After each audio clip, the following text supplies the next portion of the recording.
In my entire career in this war, I've never seen a state more political, more vocal, or more divided than Missouri. Everyone in Missouri had an opinion, and they were more than willing to share it. Loudly, I might add. And these opinions divided families. They pitted husband against wife, father against son, brother fighting against brother. So in the streets of St. Louis, every street we crossed, every avenue we approached, on Market, Shoto, Spruce, Pine, or Broadway, we never knew what line wait. One street we crossed, women were blowing us kisses, waving handkerchiefs and flags, singing our praises. Men and young boys would grab rakes, rifles, shotguns, whatever they could, to march alongside of us and help us drive out the conspirators of Camp Jackson. The very next street was something entirely different.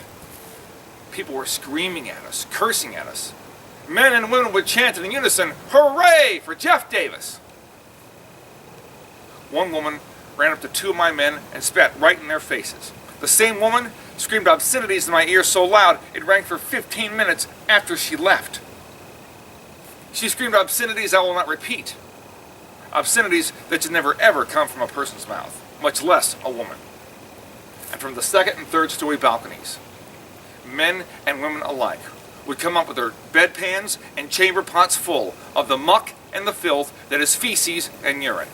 They would dump this, it would land in our hats or in our hair, seep into our eyes and our beards, and soak throughout our uniforms. Now friends, you listen very carefully to what I'm about to say next. All of my men had guns. All of my men had guns. All 10,000 of us had guns, and my men did not retaliate. You think about that, friends. How many of you would have that restraint? My men who were spat upon, who were cursed, who were ridiculed. My men who had urine splashed in their face, feces in their eyes. My men who had loaded guns did nothing to retaliate. And keep in mind, not all these men had military training like myself. A lot of them were just like you. They were civilians. They were doctors. They were teachers. They were bank tellers. They were dock workers. They were street cleaners. They were farmers. They were civilians, and they had the restraint to do nothing. You think about that for a second. How many of you here, with a loaded gun in your hand, someone is cursing at you, screaming at you, calling you names, throwing feces in your face, and urine on your clothes, how many of you would have the restraint to do nothing? I could not have been more proud of my men that day. As we continued on, we were approached by a messenger who had a note for Captain Lyon. Captain Lyon was in no mood to read, so he pressed on. The messenger was right in front of me, so I took the note. The note was from General Frost.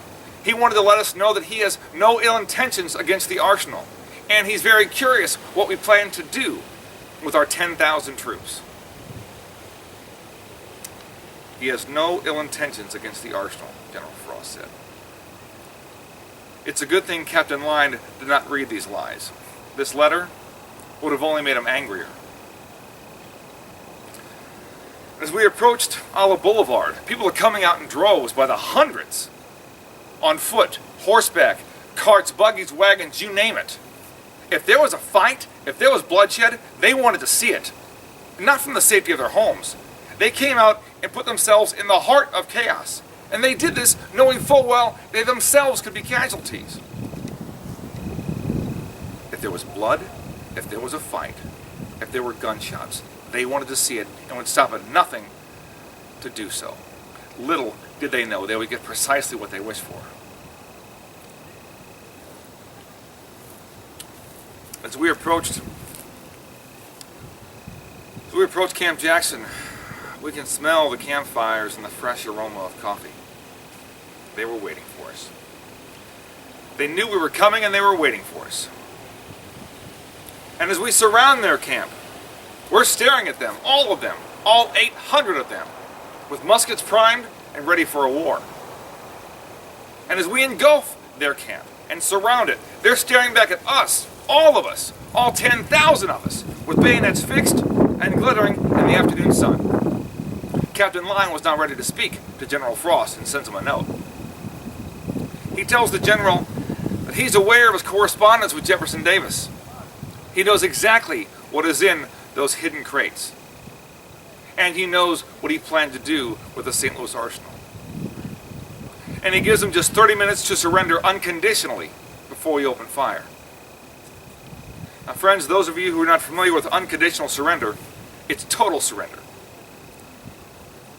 The enemy might as well be signing a blank document, and the victors fill in the rest. Meanwhile, those men of mine who are backed up against Olive Boulevard know exactly how volatile the situation is about to become.